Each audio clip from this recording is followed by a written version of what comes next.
Je suis designer de formation. Également, je passe mon temps à créer des objets et également à faire des sculptures pour conscientiser et transmettre des messages sur l'écologie et l'environnement.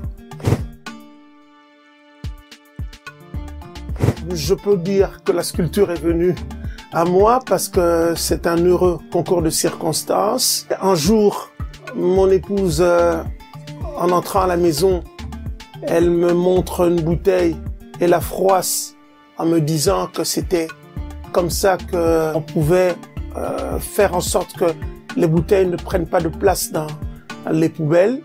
Donc elle a froissé la bouteille et a refermé le bouchon. Elle est devenue toute petite, la bouteille qui était grande. Et j'ai regardé avec étonnement et admiration en me disant d'abord, mais quelle force est là pour pouvoir être... Et puis je lui dis, comment tu as fait? Elle refait le même mouvement avec une autre bouteille et je lui demande de me montrer.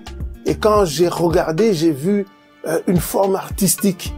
J'ai vu une œuvre d'art et ça m'a donné des idées. C'est comme ça que de fil en aiguille, j'ai commencé par des petites bouteilles et puis des œuvres moyennes. Et pour finir, je suis arrivé à faire des œuvres en grandeur nature. Les bouteilles plastiques causent des dégâts dans l'environnement. C'est un fléau, un problème mondial. Les bouteilles plastiques sont à la base des débordements de rivières chez nous. Elles s'attaquent à la biodiversité et si on ne veille pas sur ça, ça cause des problèmes énormes comme le réchauffement climatique. Alors, moi je suis entré justement dans ce domaine qui est la sculpture par les bouteilles plastiques. J'ai trouvé dans la bouteille plastique un mode d'expression. Donc en fait, de la même manière que les autres, donc je parle des sculpteurs, utilisent l'argile pour faire des sculptures, pour faire du modelage, moi j'utilise la bouteille plastique pour en faire des sculptures.